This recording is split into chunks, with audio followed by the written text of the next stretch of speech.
culture. I'm adjusting the culture, huh? Adjusting the culture. I'm adjusting the culture, huh? Adjusting the culture. I'm adjusting the culture, huh? Adjusting the culture. I'm adjusting the culture. We gon' talk about it. Come adjust the culture. We gon' talk about it. Come adjust the culture. We gon' talk about it. Come adjust the culture. We gon' talk about it. Come and adjust the culture, huh?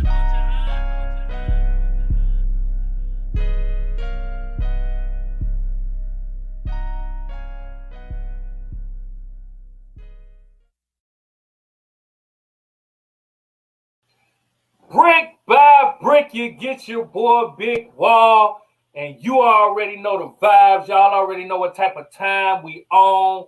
When you see the big homie next to me, PStock with me, y'all know what we here to do. We here to address the culture, right, P? That's right. It's time again. The culture need addressed. Some things. Every time, every show is like a family reunion. So we've been away for a while. It's been hectic in the new year, 2023. Yeah, hitting it off, man, and it's been it's been hitting close to home. In 2023. For my family anyway. And it's been one of those things. But yeah, it's always good to get back, man. There's a lot of stuff to talk about, a lot of stuff we need to, get on. But this is it. Address the culture, man. Big Wall, and once we come and we let it know and let you know what's happened, and give you some angles on things that we hope in perspectives that you hope you didn't see, but you appreciate. Absolutely. That's what we do. That's exactly what we do. We here to give our perspective on so many different things, and like P spoke about, man. When it's different from, because we like to report what's going on. You know what I'm saying, especially when we talk about the culture and how it affects us and moving forward, because we always try to move the needle forward on this platform.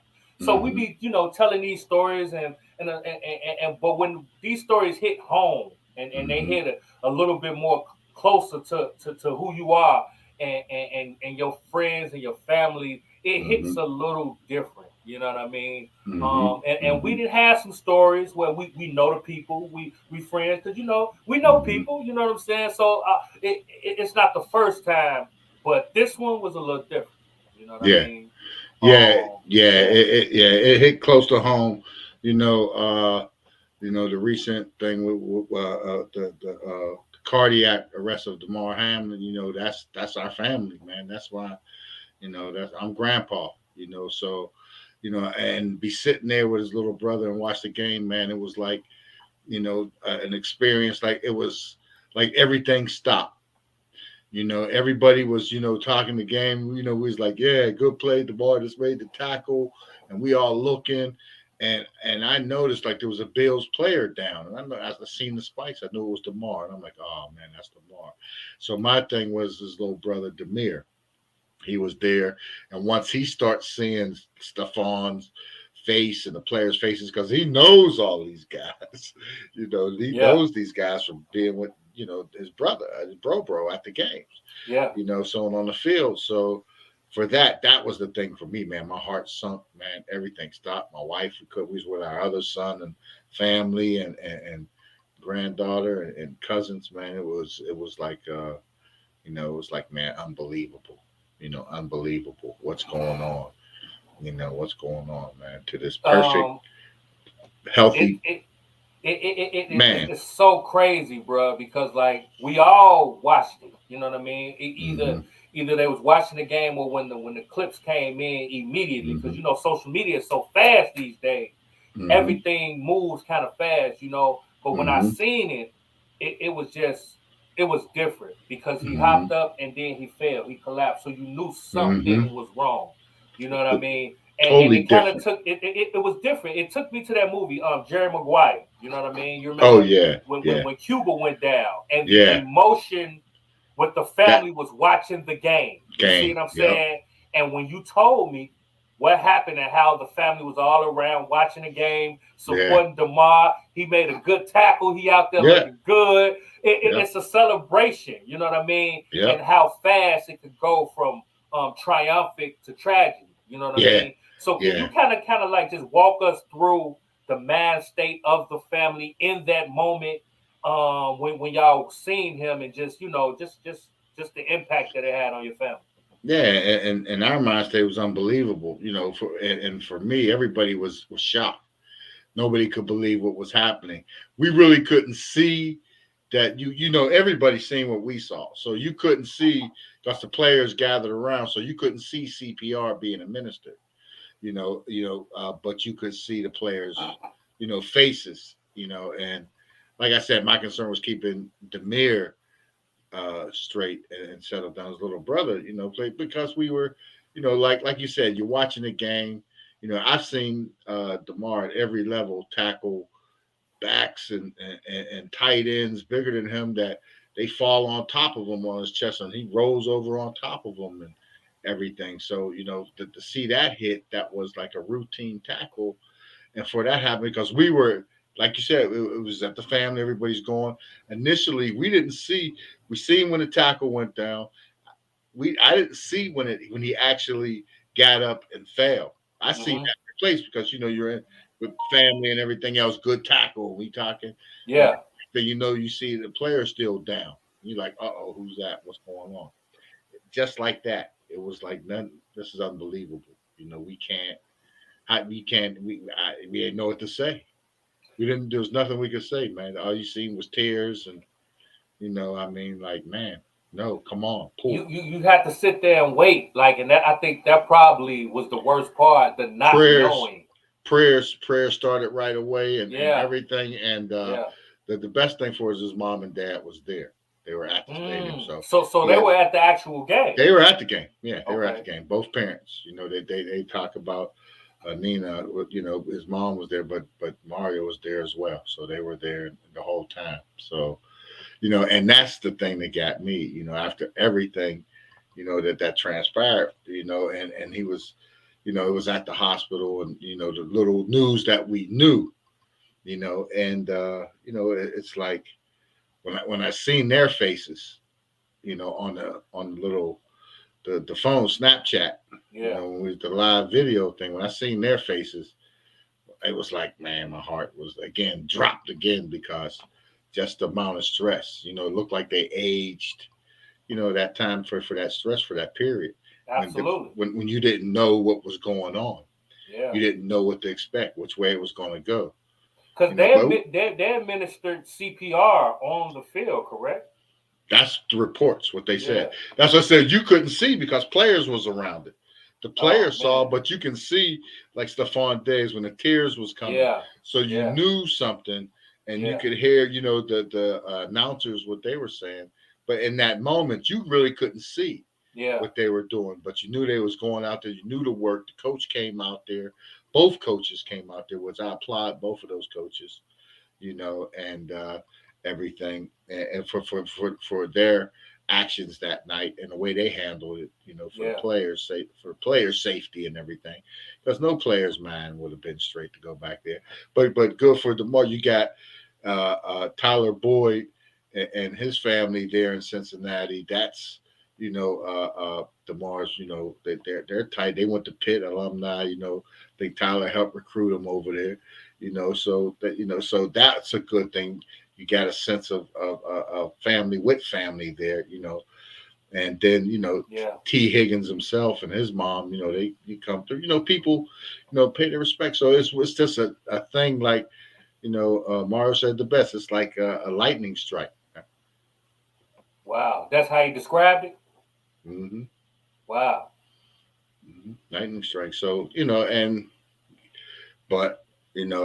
everything's good. All the tests is coming up, the neurological, which we knew, his conditioning. He's a superior conditioned person his whole life. He's an athlete. He's in great condition, tip-top shape. Tip-top shape. Me and you didn't have so many conversations about Damar and how hard he's working and how his work ethic and how he's persistent to reach certain goals with his career. You know what I mean? So to see him out there, it was dope. You know what I mean? Mm-hmm. And in order for something to hit him like that, it had to be something crazy because he's in great shape. You know what I mean? He's a supreme athlete. You know what I mean? I'm so happy that he's okay. You know what I mean? Moving forward, he's feeling better. What did you say? How, when he woke up in his mind state, how was it like with the family, and what was his mind state when he woke up? Man, he was probably, you didn't know what happened for him. You know, that would be the first thing. You don't know what happened. You know, you just don't know. Trying to figure out what happened.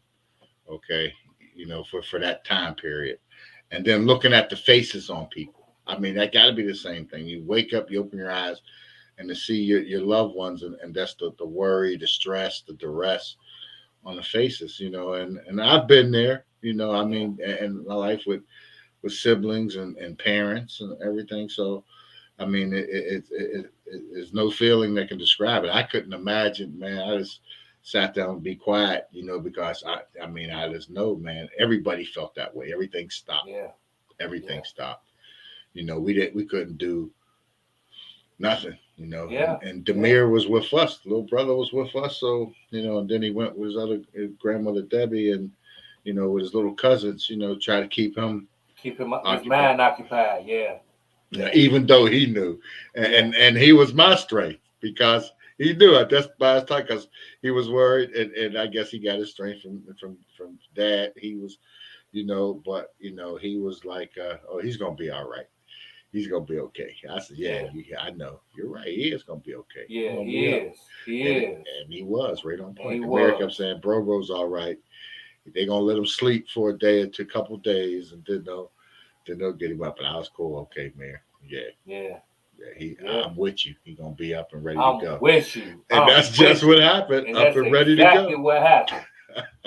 Man. Yep. So how's Damar feeling now? Where's his mind state at? Is his health? What's moving forward? You know what I mean? Mm-hmm. Well, from what I know from talking, which isn't much at this point, the kids, we removed the parents. The parents are there, so I know everything is cool. He's chilled, everything's stable, and that's the best thing. Is parents, family's there, everybody's there, keeping everything steady. You just rehab at home, chill. Let's see what's what's happening, and results of whatever test that you take. And myself, you take all these tests in medical. You got a lot of time. You got to wait for those. See if we need more. We want more. You got to do this. You got to do that. But he's healthy. He's strong. His mindset would, if it was me, I'd be, wondering too. Like, man, you don't want to be, glad to be here. God is good. God is good, but you don't want to be, remembered, known for that. That's, but it happened. You survived it. Yeah. It's you, he's a player. He's a football player. He's a warrior on that gridiron, man. I know he wants to get back out from there. Pop Water. Yeah, from Pop Water, that, he just goes, so, and now his condition was superior. So when he went down, that was the most shocking part to me. Like, man, I mean, man, if it ain't a bone broken or something like that, you ain't keeping him off that field, man. Yeah. No way. Yeah. No way. I've seen it in college. He played high school playing hurt. Don't tell the coaches, so that's the play. He had a mission. So, so he's just probably, chilling because they got playoff games. So I know he wants to be there with his team, his teammates, to make sure that, they keep advancing in these playoffs. Let's go. The goal is still the goal, Yeah. So, our brother is well. He's with us. He's coming back as soon as he can. Yeah, the motivation. You know what I'm saying? Let's go. Now let's rack them up. Time to rack them up. And I know that's what Damar's saying. Let's get it. That's what he's saying. Let's get it. So I think if it's him, he'd be, I don't know if the doctor's a lot, I don't know, but he'll be on the sideline, going for it. Let's go. Let's get it. If they allow him out there. I don't know what the weather's going to be, but he'll be at that game. Trust me. I'm glad to see it. I'm glad to see it, man. God is good. You know what I mean? Yes. All the prayers has been answered. And I know, like you say, he don't want to be known for that, but good person, man. Some things are bigger than the game. You know what I mean? The fact that you're here. You know what I mean? Because it could be a whole lot worse. You know and that's what it is. And you take that and you can help people like he's been doing with the Yeah. kids, and his mom and dad has always been on that with helping kids and helping. So it's the family. That's where you go. Grandmother, everybody help. Grandmothers both, same thing, helping kids, always with the kids, so it's all about those next generations. And that's what we try to do, keep them exposed and keep their minds going for those generations. Everybody's not going to be an athlete. Yeah. Everybody's not going to be able to be a straight A student, rocket scientist, but you're gonna have all the support to do what you're good at doing. We're gonna make sure that you do it, and have your chance. So that's what we tried, the environment we tried to create. That's what he creates with the foundations and helping kids and showing up. And them kids love him. They love him. Just like his dad. Them kids loved his dad too. The kids loved Mario when he's coming up. So, none of that changes, So so that's the good part, that's going to continue. I love it. I love it, man. Like you know what I mean? And it's the family, man. The family came together. The family all showing love, man. And it's a beautiful thing, man. Like the whole industry supported Damar. You know what I mean? Put their arms around him. The prayers. Even with the Skip Bayless situation. Skip is crazy. You know what I mean? I don't listen to him. I stopped listening to Skip a couple years ago when him and Steve parted ways. I don't have time for that. I like Shannon. Yeah. I like Stephen A. and them guys, all the time. Sit with Skip. I didn't get the appeal. That didn't appeal to me, so I didn't never watch it. So I don't even know what was said because people was telling me, Rose, I know you mad. No, I don't know what he said. I don't listen to him. I don't have time for that, man. That's negative energy right there. Yeah. I don't have time for that negative, man. And it wasn't positive. A lot of that. It just came from him. You know what I mean? And people, it made a whole lot of people upset, and a lot of people spoke out about it, and that just shows the love that they have for Damar. You know what I mean? And that's really what it's all about, man. Friends, it gave me something. I mean, because we always talked about that, about we don't believe that humanity is still in humans here, and absolutely, people and mankind. Where's the humanity? Yeah, in people? Yeah. Well, and I texted and told Damar too. I guess he was still out. So when he wake up and go through his text, that one will be in there. I said everything in lieu of everything that's happening. That you're this situation is even showing me that there is still humanity in people. I mean, it showed me that, and that's the important thing because how we talk and what we see and what we report and talk about and day to day, and same with Damar, and he pushes through, with knowing, losing friends and people and relatives to the dumb stuff, that goes on, amongst the people. But this situation for him to be here, he gonna be able to touch people and help people. He's gonna do it. He's gonna do it. You know what I mean? Because like you said, the humanity, we talk about that so much. We feel like it's such a lack of humanity. People really don't care. They don't care as much as they once did. People do not care, bro. They don't care. Yeah, and this situation kind of showed the difference. You know what I mean? How people do care, and how it still are people out here who love and support and care about each other and want to see the best for you. And that's what it's about. And that's what it's about. That's what we try to give them, I mean, that's the way I was raised, My parents to be colorblind, to be things. And that was another topic. I look at myself and my relatives coming up as a Semitic, Semitic, a sense of we all Semitic, in a sense, but, of people of color because we're mixed. That's what Semitic means. You're mixed background, semi. So we have that, and I grew up in situations like that where people ask questions that, because they didn't know. Kids, you're a kid. Kids asking questions like that. So, about your parents. Oh, that man's your dad. Oh, this type of stuff. Yeah, that's Pops over there, man. He's good. Even so somebody said, there, he looks like he's a mobster or something. Okay, yeah. But and that was something that he had to deal with in his time.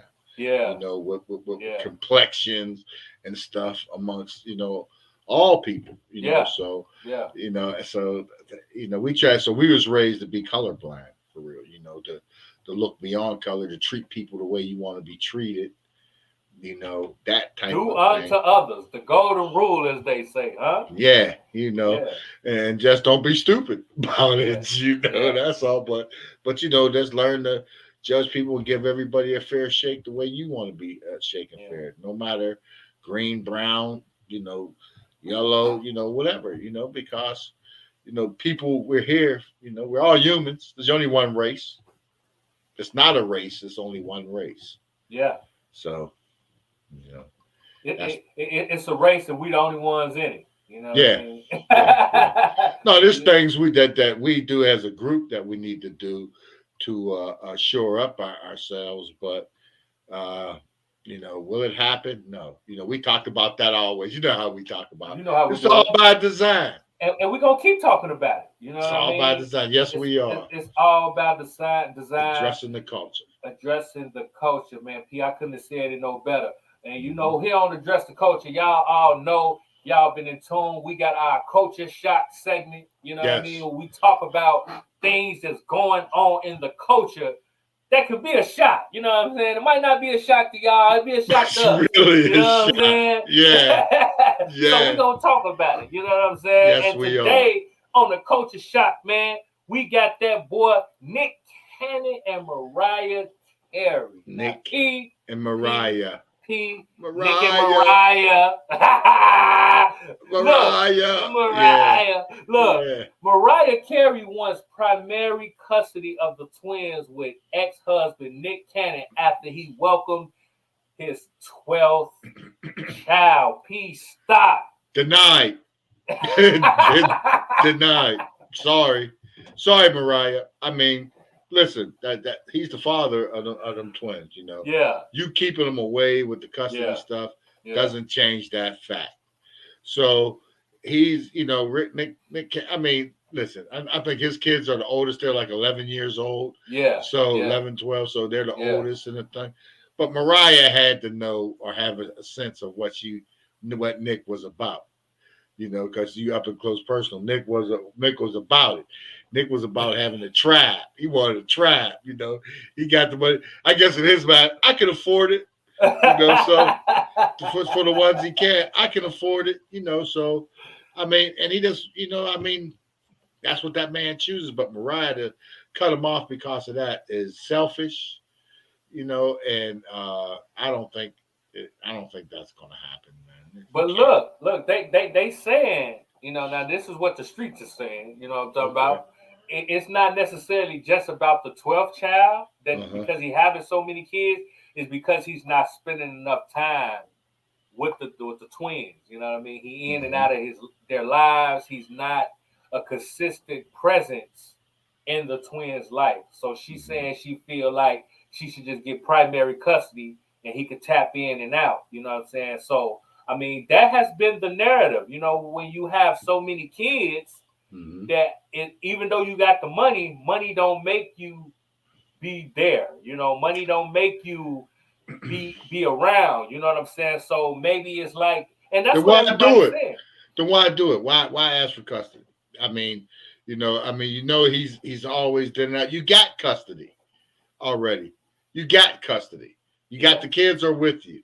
So if he's not coming there, you have custody. So you don't need him. That. You know, talk about it. Yeah, you don't need to cut him out of seeing his kids whenever he wants. He has a busy schedule, and those kids have 9 other brothers and siblings that you know that he got to make his round to. So I bet you they all feel that way.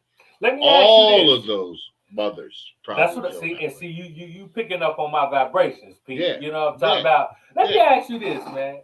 Do you think Nick Cannon hurt his legacy by being so vocal about how many kids he's trying to have, about, you know, him going into the situations, trying to have these kids and the reason I say that is because it's a lot of men out here who got a lot of kids.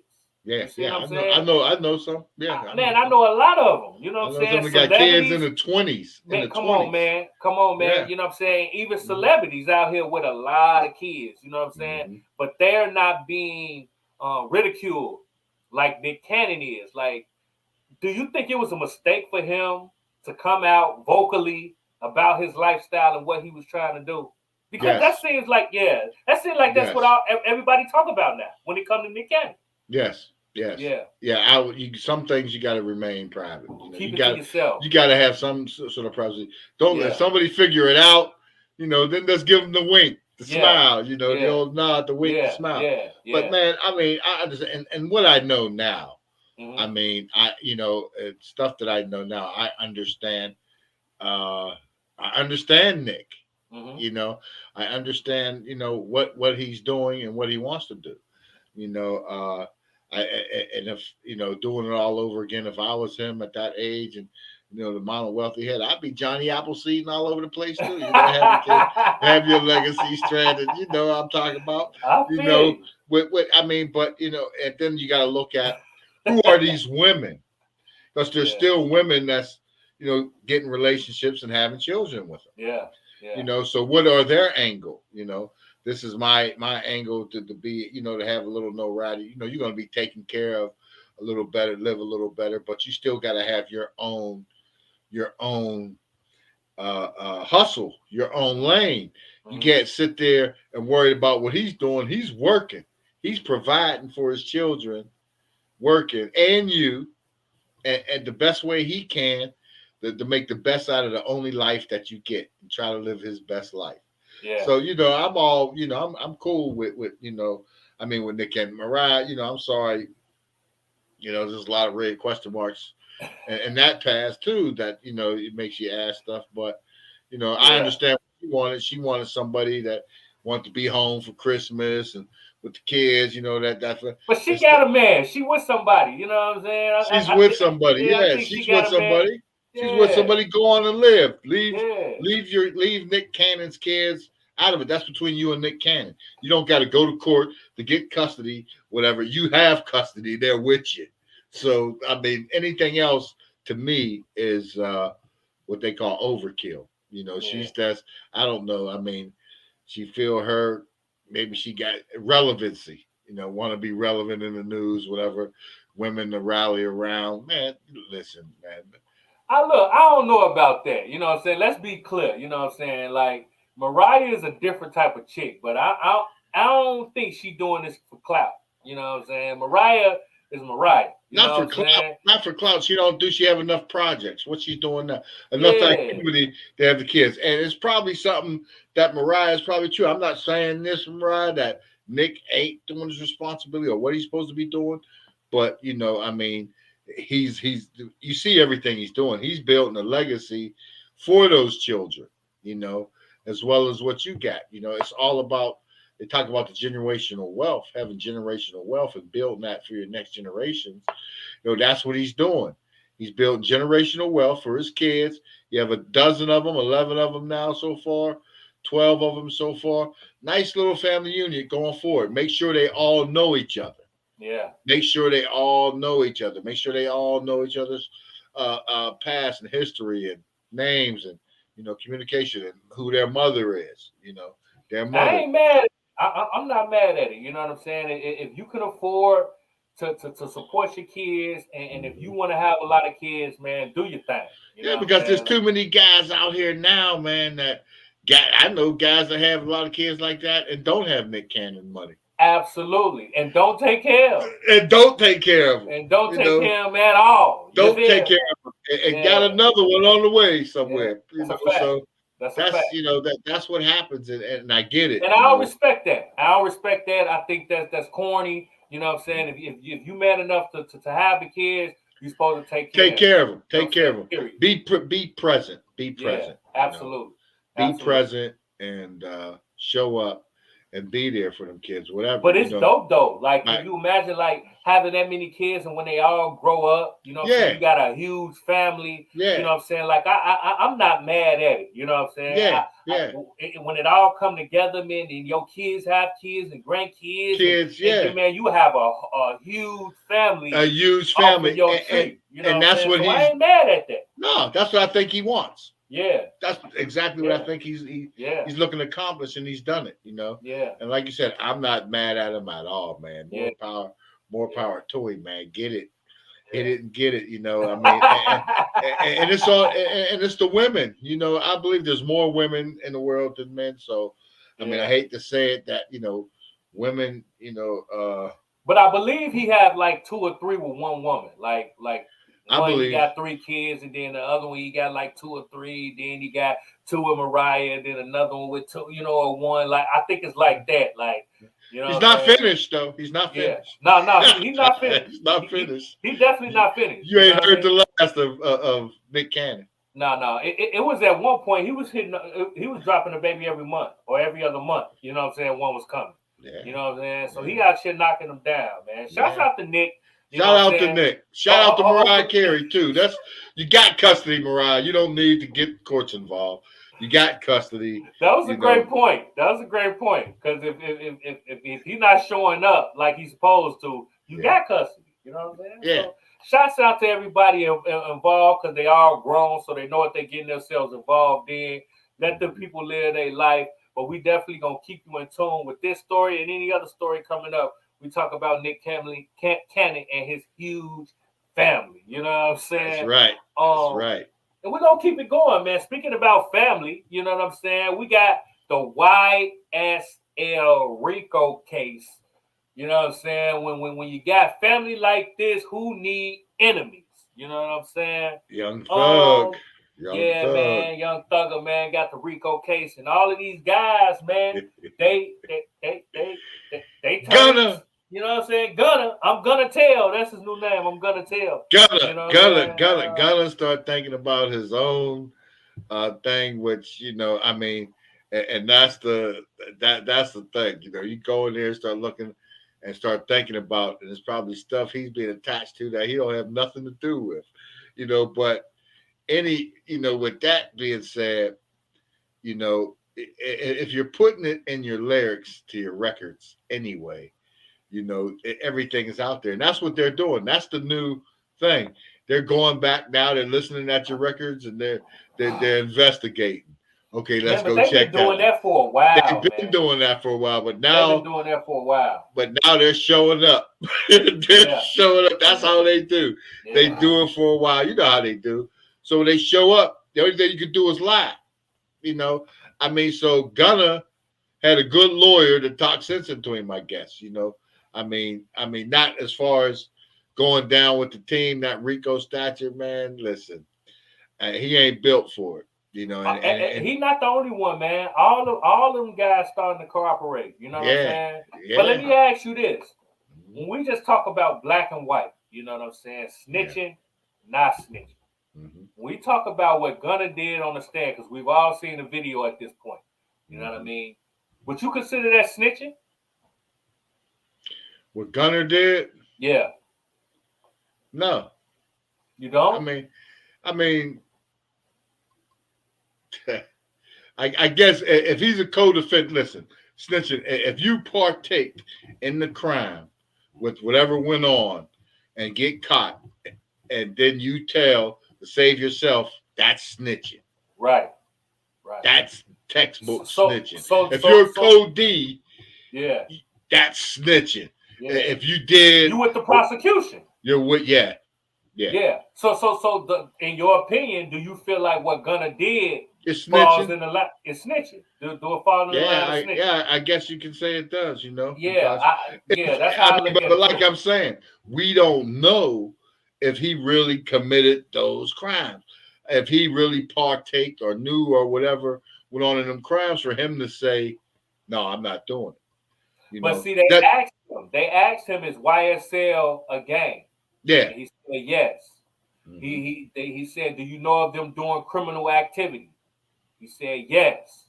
Okay. He said, when the stuff that was in the car with you and Young Thug, was it yours? He said no. You know what I'm saying? So is that snitching? If that stuff ain't in the car ain't his, and he's not fessing to it, and he ain't in his car, no, he ain't. He's just telling the truth. That ain't mine. But I didn't see situations where, you know, and this is crazy. This is crazy. I don't subscribe to this. You know what I'm saying? Let's be clear. You a dummy. You a new fool. But if me and you in the car, you feel me, and we ride, and it's some stuff in the car.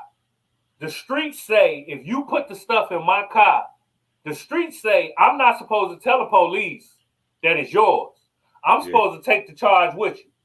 Yeah, even though you didn't put your stuff in my car, you didn't got me in trouble. You don't care about me at all. You feel me? Yeah. You know what I'm saying? Knowing it's yours, you're not stepping up saying it's yours. No. You letting me go down with you, and the only thing I done is give you a ride or you in my car. But you say new fool. The streets say I'm supposed to keep my mouth closed and take that charge. Yeah. Nah, that's crazy.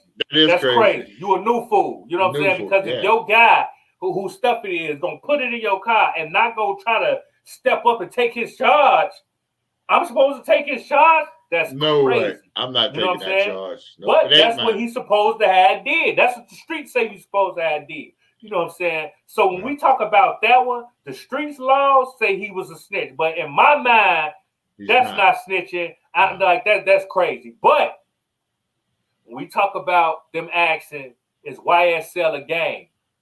And he said yes. That's snitching. Because Kevin Lyles and so many people have testified saying that YSL is not a gang. It is a record label. It is a business. Yeah, it's a business. What I'm saying? Yeah. That's their whole case. Yeah. They are trying to say that YSL is a criminal gang. Organization. RICO gang. Yeah, it's a gang. It can't be a gang and a record label. So them getting Gunna to admit that YSL is a gang hurts Young Thug's case. Hurts Young Thug and anybody else that credibility. And anybody else's case. Kevin Lyles, them coming on that stand, testifying, it killed all of that. You see what I'm saying? Yeah. And by him saying, them asking him, have you seen YSL commit criminal crimes and do criminal activity? And he said, yes. He's snitching now. That's snitching, bruh. Yeah. That's snitching, bruh. You see what I'm saying? You don't gotta volunteer nothing, you know. Come on, man. If they don't know it, why volunteer it? You know. I mean, but the gang part, like they typically do. They get in there, they get him under that light. We're gonna put you ain't never getting out. You're never getting out. Your boys over there, you protected them, they're gonna be with your girl, they're gonna be with your girls, they're going to be disrespecting your family. They're going to be doing this and disrespecting you. And you're going to be in there getting the arch in your back. You know? No, he woke up and says, what's your name? Snitch. What they call you? Punk. I'm Punk Snitch. Okay? Let me out of here. He got time served. He's a free man. Gunna win. I mean, Gunna win. Gunna tell. Yeah, hey, Gunna tell. Look, so look, let me ask you this. Just on some hip hop, because you know, I know we've been around hip hop for a long time. You know what I'm saying? Yeah. Do you think Gunna can come back from this? No. Yeah. You know, that's because culture, the cancel culture and everything else. Nah, he better go move someplace where nobody know him and change his name. I mean, they'll probably put him in a witness protection program if he can convince him and be sitting there. Can I get some of my money that I made over there disappear? But look, he put a tweet out. He put a tweet out recently. You know what I mean? Yeah. A message, and I'm paraphrasing, but he pretty much saying that people acting like I'm a snitch. You know what I'm saying? And I'm not, or whatever the case may be. Free YSL, the label. Free Young Thug and Woo. But in this tweet, he made sure he say free YSL, the label. The label. You see what I'm saying? But 6ix9ine, 6ix9ine, shouts out to 6ix9ine, man. You know what I'm saying? Because that little kid, he definitely keeps the same energy, and he be speaking the truth, even though he a rat. You know what I'm saying? But he was true. He said in court you call YSL a gang, but on Instagram you call YSL a label. Crazy. You know what I'm saying? I'm saying, wow, that's a fact. Gunna, you knew what you was doing. That's why you saying label on Instagram, man. You know what I'm saying? And that's just real talk. You know what I'm saying? To keep the label status, you know? No, it's about the case. Because that's the whole case. They saying that YSL is a label, not a gang. You see what I'm saying? But in court, he admitted that it was It's a gang. Yeah. So and on Instagram now it's a label again. You know what I'm saying? No, it's a gang because that's what you just said in court. In court is where it matters. You see what I'm saying? Not on Instagram. You feel me? Yeah.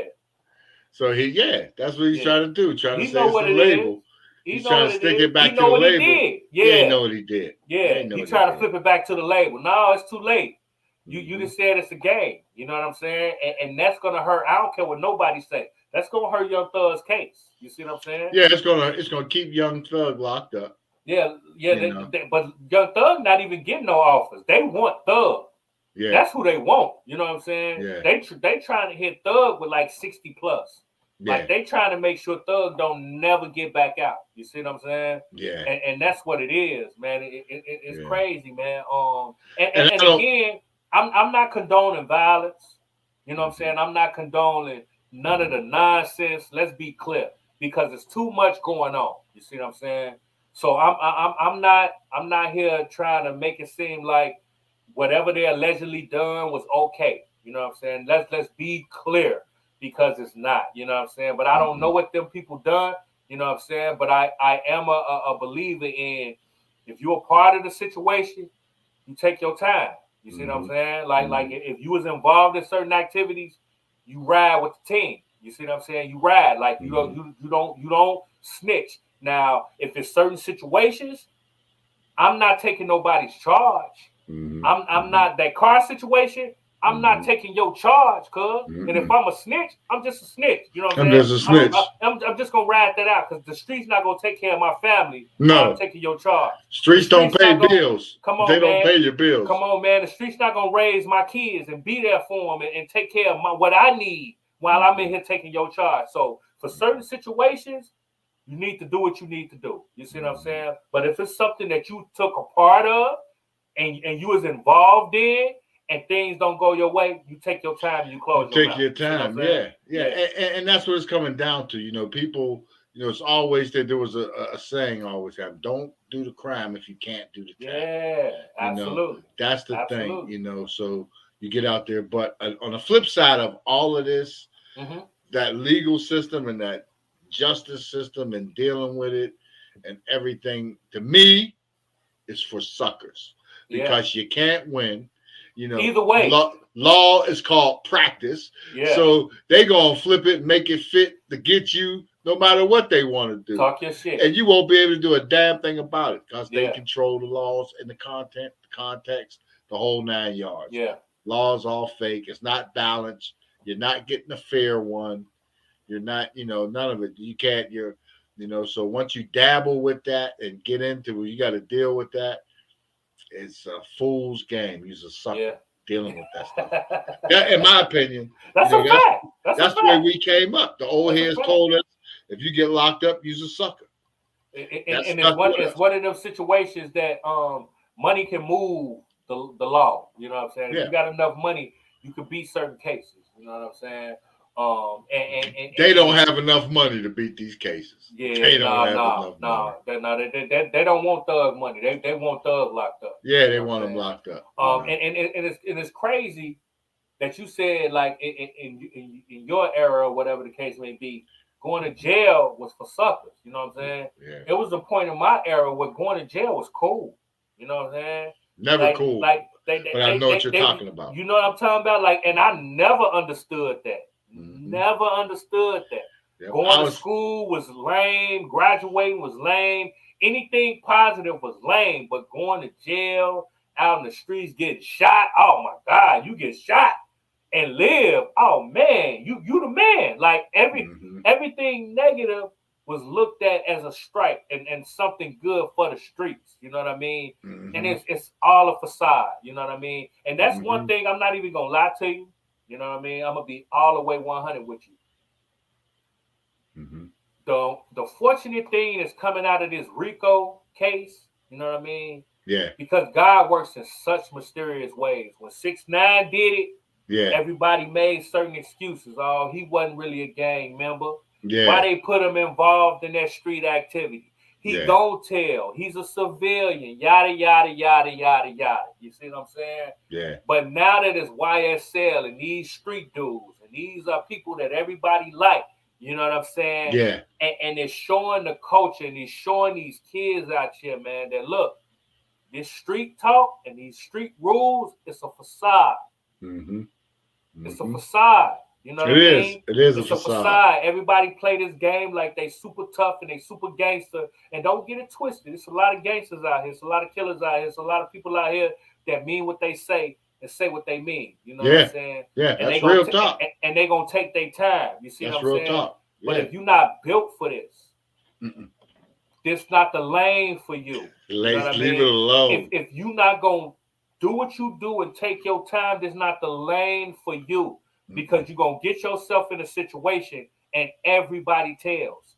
Everybody is not going to stay 10 toes down and take their time and not point at you and go on that stand. It is a facade. Do not believe what these lyrics are saying. When you up in them 4 walls and you facing 60 to life. You by yourself. And they tell you, if you don't tell me X, Y, Z, you doing 60 to life. It ain't too many people, man, that ain't going to tell on you.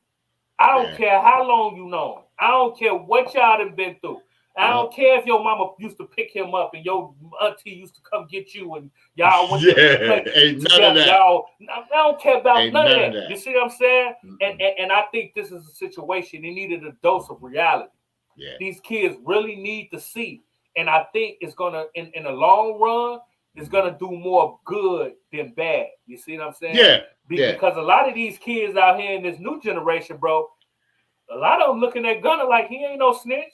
Like they don't they not looking at it like he snitched. Like the mind state is different. Like these kids now, they not subscribing to them old rules and that's good in a sense. You know, you're breaking it. You're breaking it, but you breaking them cycles. You see these kids now. You know, that a lot of these guys, their feelings get hurt over dumb stuff. Absolutely. You know, people say feminine ways in a sense, you know. Yeah. You say something simple. It's not even something. Words. I've never seen where words, you know, but it happens every day now. Words make people kill people. Go get guns and kill people. Just by words. You hurt one of these little dudes' feelings, he gonna come change your life. Yep, he gonna come hurt one of these little dudes' feelings, man. He coming back. Hurt one of their feelings, you know, by telling them the truth about themselves or a situation or about something, so they come back. But these people, they got your whole life ruined already because you're locked out of economic growth. You're locked out of educational growth, you know, quality educational growth. You know, you're locked out of housing growth. You know, they're doing everything. Banks are buying up rental property so they can charge people, raise the rents up. The housing market's going. Nobody's buying houses. Where are people going to live? You think people said, you know, people are squat quick. Fuck that. I'm taking this shit. Yeah. You know, come on, come make me move. That's a fact. You know, and then you're gonna find what they go in the old Wild West, they call range wars. You're gonna be having range wars in neighborhoods because people squatting on property because everybody is greedy. That's a fact. It's all about greed. That's what surprised me with Damar's situation, with how people gave. And I guarantee you, the majority of that money was given by people that probably, you know, is living a paycheck away from disaster. Absolutely. You know, I mean, people with money, wealthy people give money, but, you know, but the majority of that money, I would say, came from people that's in those situations. Check to check. Check to check. Literally took food out of their mouth to give to Damar. Literally. Yep. So that situation applies. So people, you know, you got to look at that situation. You know, what are you fighting for? People are going to jail. That's slavery. Jail is peonage today. They're not rehabilitating. It was never meant to rehabilitate. It's all peonage. Okay. And then it goes back to, we give our votes away. We got to stop giving our votes away and start holding these politicians. Democrat, Republican. What is the Democrats? The Democrats is the one that got these laws and these jail things up when people, they lock you, vote for the people that's locking you up. You took the words out of my mouth, bro. You remember when Biden was running for office? Yeah. And he asked Charlamagne, what does black America get with a vote for Joe Biden? And he couldn't answer. And then before he asked nothing. We get nothing. What's the plan do you have for black people? And he said we'll discuss it after the election. Nothing. You know what I mean? There's no plan. And you seen it was no plan. He has done nothing. And he admitted that black women is the reason he got in office. If it wasn't for black women going to vote for Joe Biden, he wouldn't have been elected. And then you turn around and get in office and you do nothing for black people. You know what I mean? Start cutting them out. Stop giving them your votes. Get those Democrats out the way that really don't got your best interest. Start putting people in that look like you and get people that's really for the people. Talk about it. Like here in Pennsylvania with Fetterman, I'm hoping Fetterman goes in and he talked the thing. But I like Summer Lee. You know, she got into the Congress. She's a fighter. You know, she's a good one. But let's see, these are people that give that portray, but is it about the people? Or you get there, you win the lottery, the ticket to get to the Congress or the Senate, and then the corruption begins. You know, everybody's corrupt up there. You can know that whole Congress is corrupt, man. If this, and I'm honest with you, and people think it's harsh, but if the founding fathers and those white men with the stinky white wigs on, that wrote that thing and signed that thing, were alive today, they'd be hanging mostly all the mugs up there in that Congress. They'd be hanging them. Trump, all of them be hung. Oh yeah. You know, they not tolerated. They all broke the thing. They down to insider trading. When when you take that office in that position, I believe those people do not. You don't get no pension for serving. You served your country, you're out. There's no pension. That's a big problem with the deficits. Take pensions away from senators, congressmen, state representatives. You get that salary while you're in office. When you're out, it's done. It's over. You know, you don't get nothing. Because you're a lawyer. Most of them people were millionaires going in. And that's the problem. Too many lawyers, politicians, and the thing. They don't care about people. They're all chasing dollars. They don't care about, you know, I mean, black people with us, it's obvious, you know. That they show you right out, and then we do it to ourselves. But we can change that economically ourselves, you know, to a certain extent, economically. Absolutely. But nobody $1 trillion a year. $1 trillion a year. Let's cut that out. Don't spend that. Keep them dollars in our community. But then the history of that, and this is something because I've been dealing with a lot of people from the Black Wall Street and everything out there on the side. But here's the thing: Black Wall Streets, besides, you know, in Greenwood, Oklahoma, was everywhere. It was in St. Paul, Minneapolis. It was in Portland, Oregon. It was in Seattle, Washington. It was in New York. But everywhere. Central Park. That was a black community that they burnt down. And turned into a national park. Everywhere, Rosewood, with all them places, there was a lot of them. A lot of them places, black people get established. They start burning. They come, they zone, they build highways through your community. They eminent domain your property. They don't pay you. Insurance companies owe. If you put the compounded interest on those families that they didn't pay off in Greenwood, Oklahoma, from that stuff, is in the billions probably. And insurance revenue because they ain't pay off these people because of the color of their skin. That's a fact. So you can't trust insurance companies for real. Insurance companies do what they want to do. You know, so everything is fake. You got to realize that you're in a fake system. But it's hard to come up in a system that was designed against you. Yeah. You know what I mean? And that's what it is. Like, we're trying to get a fair shake in a system that was designed against us. They don't want to give you no fair shake. They don't want to give you no fair shake. It really needs to be broken down and restructured. Mm-hmm. You know what I mean? And even still, with that restructuring, you still have to change the mind state. You got to change the mindset. You got to change the mind state. And it's probably already too late because the people getting the guns, you hear them talking about the race wars and all this stuff. They're worried about race. You got to worry about Mother Nature, jackasses. Man, Mother Nature is gonna no gun and bullet or bomb is gonna do nothing against Mother Nature. And Mother Nature, she a little pissed off at her. She's real pissed off at her. Yeah, she pissed off. She's real pissed off. You know what I mean? And for people with the lighter complexions and everything else, it's gonna be harder and harder for you to survive on this planet. So that's what it's about, looking for stuff, because the ozone layer and the global warming that nobody wanted to address, and what did Trump say? Fake science, fake science. All of them people, they should take all them fake science people, put them on rocket ships and just shoot them out. You know, if you make it to Mars, good luck. You know, I'm serious, man. We don't need those kind of people on this planet. Yeah. I'm telling you, we got too much to worry about on this planet yeah. to be worrying about that stuff. So if you're concerned about getting up there and fixing it, because listen, the people that are the complexion for the protection is going to be here whenever it all rejuvenates to repopulate this whole thing all over again and rewrite the history. So I hear people saying, well, no, I mean, some white people are fear that, you know, if black people is going to treat them the way that they treated us, you know, I mean, well, you're still treating us that way. So, that's a fact. So, I mean, for you to even want that consideration, man, get the hell out of here. You know, because you're still treating us that way. We're not. We just want peace and to be able to be fair and treated equal and get the same physical living, civil rights. Rights. We're actually basic human rights, humanity. You know, and we're not getting it. Yeah, civil. We just asking for civil. Just for you to be civil to us. You know what I'm saying? Just to be equal.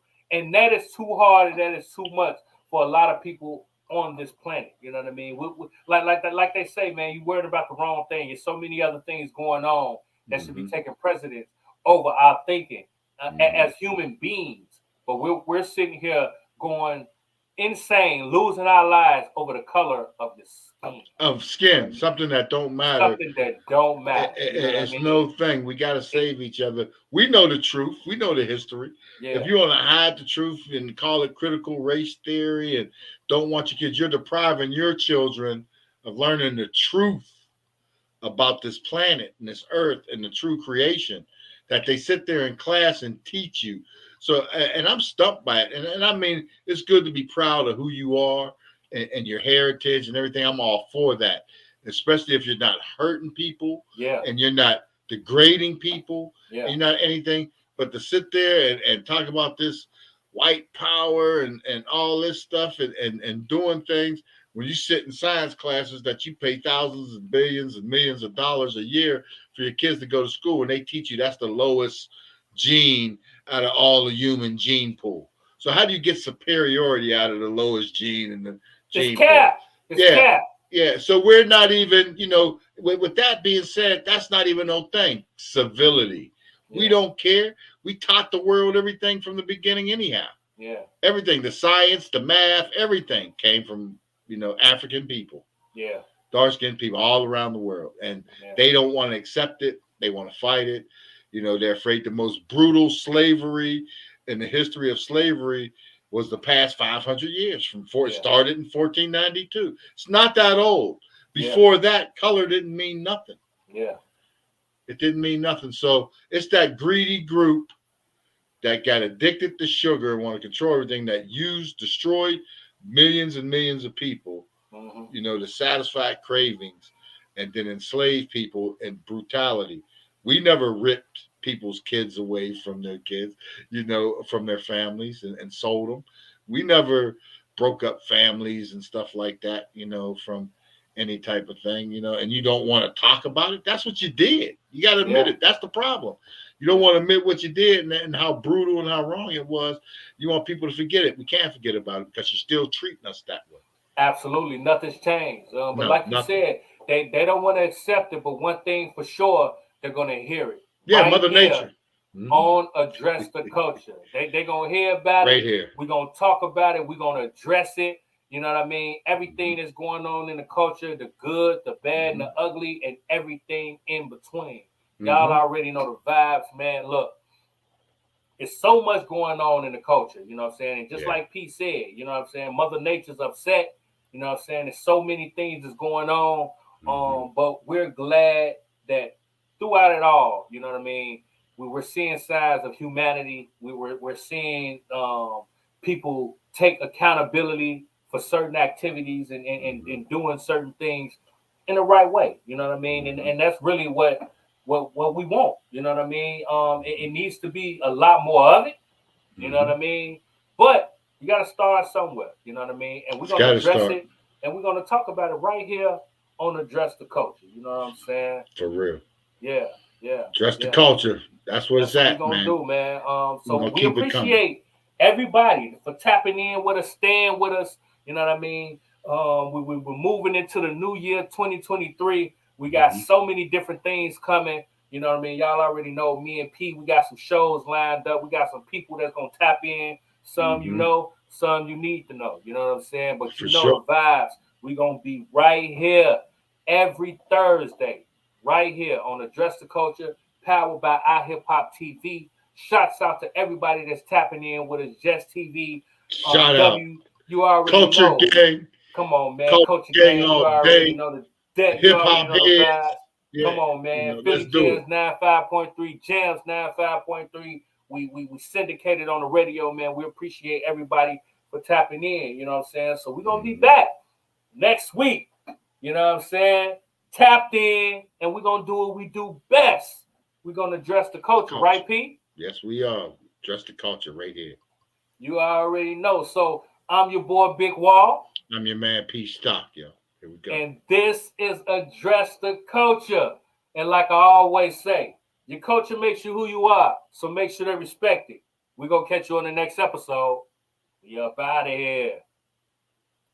What's going on, y'all? It's your girl, Lady Luck, and I'm here with the homie Big Wall, and you are now tuned in to Address the Culture, where we're addressing everything in the culture. Keep it locked.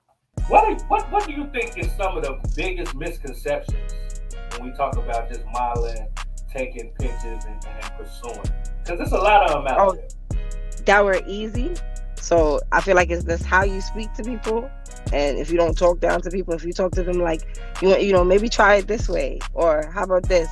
Or the last time I did this, and people don't take it, interpret it as like she's belittling me, because obviously I do give something to the culture, and to don't take no for an answer, and just keep going. And I know in this industry things come across like harsh, and like, but take that as a moment to learn from it and just keep going, because somebody may tell you no, but somebody may charge you less, tell you yes, and they're gonna double back. And when they double back, you charge them double.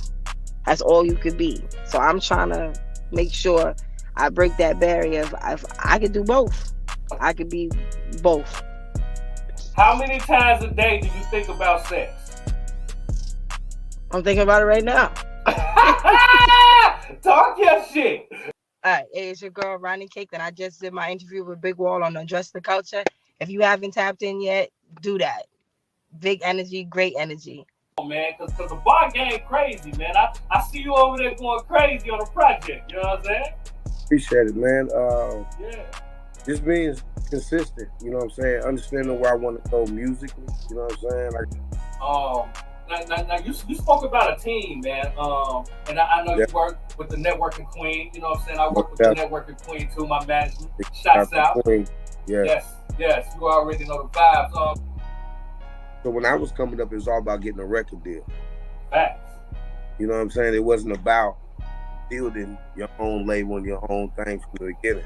So I think it would be more of that, even though we did have Master P there, you know what I'm saying, and everything else, but it was also all about being signed, you know what I'm saying? So I think that's what it was. I probably would have took that chance way sooner, you know what I'm saying, on building it from the ground up. You dig what I'm saying? What's good? It's the kid Stevie Stone, and right now you are tuned in to Address the Culture. Big shout out to my family, Big Wall, much love. Hear me? We gon' talk about it. Come and address the culture, huh?